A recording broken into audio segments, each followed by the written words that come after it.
चलिए बच्चों, तो लास्ट वाली वीडियो को हम लोग कंटिन्यू करते हैं। लास्ट का वीडियो काफ़ी बड़ा होते जा रहा था, लेंदी होते जा रहा था, तो मैंने उसको एक और पार्ट में डिवाइड कर दिया और इस पार्ट में हम लोग स्पेशली डिस्कस करने वाले हैं centre of mass of half uniform disc. याद रखिए, centre of mass of half uniform disc, right. Disc uniform होना चाहिए आपके लिए। तो मैंने सिग्मा मास पॉइंट एरिया इसलिए ले रखा है कि आपका मास जो है हर जगह यूनिफॉर्मली डिस्ट्रीब्यूटेड है।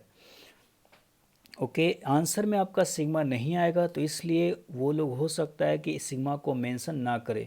तो जो भी क्वांटिटीज़ मेंशन नहीं होती है आप उसको ज्यूम कर सकते हैं, फ्रीली ज्यूम कर सकते हैं, वो आपके आंसर में इंक्लूड नहीं आएगा लास्ट में भी, राइट। तो चलिए हम लोग शुरू करते हैं।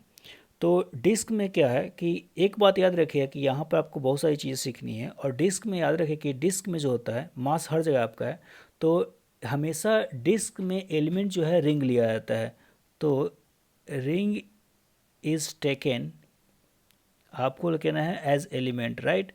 तो डिस्क में याद रखना है कि हमेशा रिंग को एलिमेंट लेना है। तो मैं क्या करने वाला हूँ कि एक रिंग लेता हूँ एलिमेंट में। मैं एक लूँगा रिंग एक्स डिस्टेंस पे डी एक्स थिकनेस का, एक्स डिस्टेंस पे कितने थिकनेस का, डी एक्स थिकनेस का। तो ये आपका रिंग हो गया। रिंग काफ़ी थिन है, ये आपको ध्यान रखना है। इसका जो रेडियस हो गया है एक्स हो गया है, और जो थिकनेस हो गया है मैंने ले लिया है डी एक्स। ये जो थिकनेस हो चुका है, कितना हो चुका है, डी एक्स, राइट।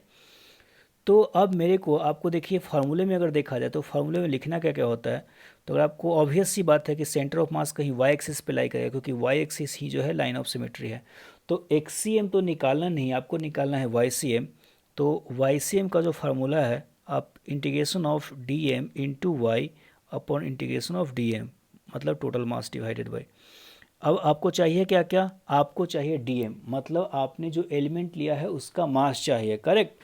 तो आपने जो लिया है एलिमेंट उसका मास चाहिए। वाई क्या होता है, तो उस छोटे से मास का जो आपने एलिमेंट लिया है उस एलिमेंट का सेंटर ऑफ मास। याद रखिए, उस एलिमेंट का पोजीशन नहीं, सेंटर ऑफ मास में बोल रहा हूँ इस बार, क्योंकि इस बार वो मैटर करता है। होगा क्या कि अभी तक हम लोगों ने जितना भी एलिमेंट ले रखा है, जैसे कि रिंग लिया या मैंने पिछले केस में रॉड को भी एलिमेंट लिया, तो एक छोटा सा मास होता था। तो छोटे से मास का जो पोजीशन होता है वही उसका सेंटर ऑफ मास का भी पोजीशन होता है।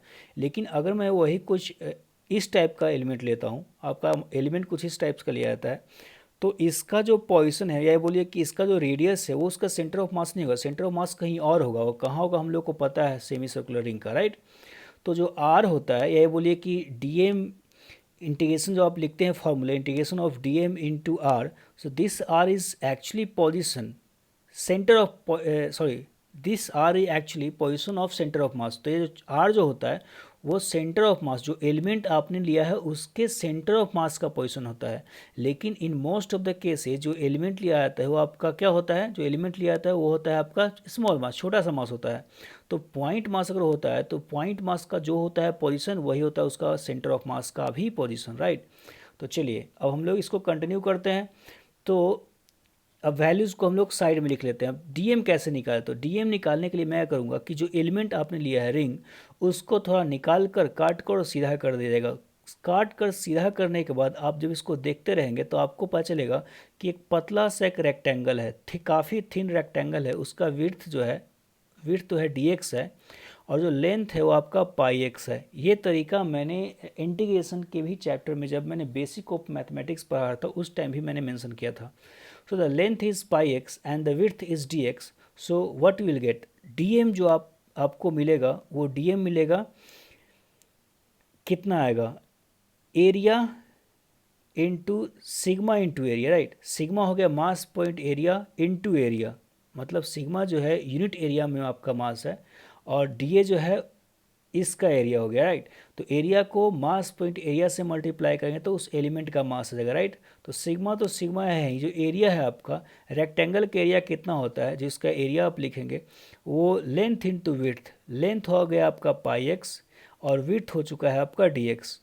इसका मैंने एरिया अगर मेरे को कैलकुलेट करना हो तो डी ए जो स्मॉल एरिया का मैं नाम दूंगा, उसका वैल्यू लिखूंगा, लेंथ जो हो गया पाई एक्स हो चुका है और विड्थ जो हो चुका है कितना हो गया, डी एक्स, राइट।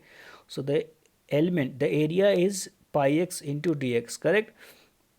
अब देखिए उस जो एलिमेंट लिया गया है उस एलिमेंट का सेंटर ऑफ मास का पोजीशन क्या है। चलिए मैं रेड से दिखा देता हूँ सेंटर ऑफ मास का पोजीशन क्या है। तो याद रखिए कि रिंग का मैंने जो सेंटर ऑफ मास लिख रहा था तो वाई एक्सिस पे मैंने लिखा था कि जो आप रिंग ले रहे हैं उसका सेंटर ऑफ मास कहीं यहाँ होगा एंड द वैल्यू इज़ 2r/पाई।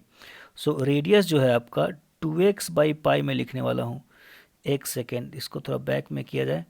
तो जो रेडियस में लिखने वाला हूँ 2x/ क्या लिखने वाला हूँ मैं, पाई लिखने वाला हूँ, राइट। तो ये हो जाएगा करेक्ट। तो अब चलिए इसको हम लोग लिखते हैं integration of D M. What is the value of D M? It's sigma into pi X D X, right. So this is the value of D M into Y. Y is the position of centre of mass. Centre of mass का position क्या है? जो element लिया गया उसका centre of mass का position क्या है?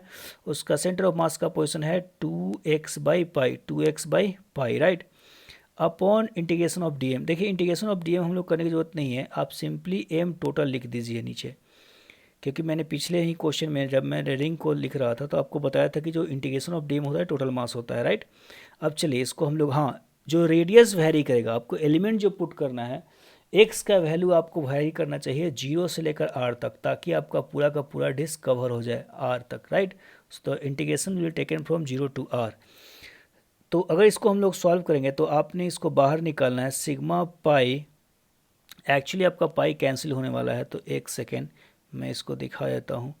पाई आपका होने वाला है कैंसिल, सिग्मा निकलने वाला है बाहर, तो आपका निकल जाएगा 2 सिग्मा। आप और देख लीजिए हो चुका है, right. Integration of X square D X integrating from 0 to R divide by total mass में क्या कर रहा हूँ कि सिग्मा इंटू एरिया लिख दीजिए, pi R square by 2, mass point area into total area. Total जो एरिया है हो गया हाफ रिंग का, हाफ डिस्क का area, pi R square by 2 हो जाएगा, राइट।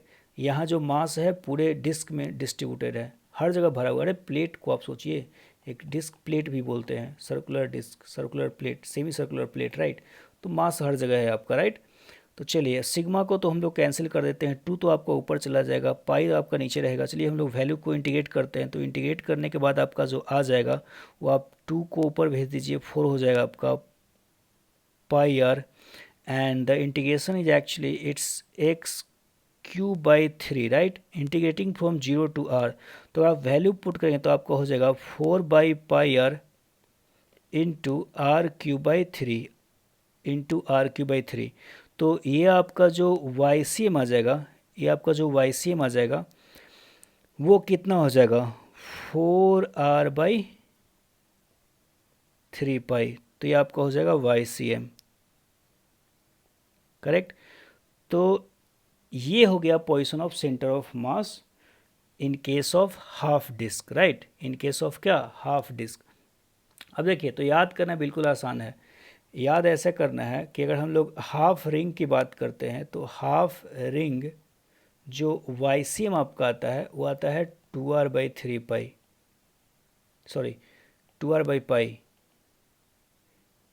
2r/पाई। आप गलत से लिखिए, एक बार 2 बार याद हो जाएगा।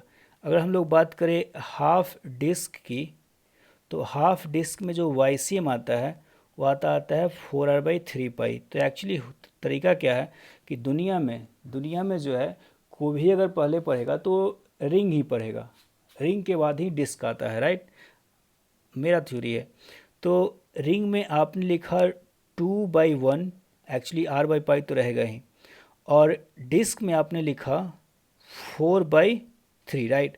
तो ऊपर भी आपने 2 ऐड कर दिया, ठीक है, क्योंकि दूसरी बार आप पढ़ रहे हैं, डिस्क जो है दूसरी बार में हम लोग पढ़ते हैं, और नीचे भी आप एक में 2 ऐड कर दिया। आपको शायद ये ट्रिक समझ में आ रही होगी। ऊपर है 2r/पाई, मतलब जो कोफिशिएंट है r/पाई तो रहेगा ही। एक सेकेंड, मैंने उलटा लिख रखा है, देखिए 3-4 बार गलती करने के बाद अपने यहाँ पे याद आ जाएगा। आपका आ जाएगा 4r/3 पाई। मैं बोल क्या रहा था, लिख क्या रहा था। तो आप देखिए r/पाई तो रखना ही है, r आपका ऊपर ही रहेगा, पाई नीचे रहेगा। कोई बेवकूफ़ी को r को नीचे डालेगा। लेंथ है वो, जो सेंटर ऑफ मास का पोजीशन होता है वो कोऑर्डिनेट होता है, लेंथ होता है। तो r ऊपर होगा और पाई नीचे होगा, राइट। अब बात आती है कि रिंग में क्या पुट करना है, तो आप 2/1 पुट कीजिए, 2/1 पुट कीजिए। और डिस्क में क्या पुट करना है, तो ऊपर भी 2 आप ऐड कर दिए और नीचे भी 2 ऐड कर दिए। नहीं तो आपको ऐसा शुरुआत करना है कि 1 2 3 4 ऐसे करना है, नीचे शुरू करना है 1 2 3 4। तीन चार ट्रिक आप देखिए, आपके दिमाग में बैठ जाएगा। नहीं तो क्या होता है कि बहुत लोग को ये उल्टा याद हो जाता है। तो इसलिए मैं इतना मेहनत कर रहा हूँ, इतना एफर्ट डाल रहा हूँ।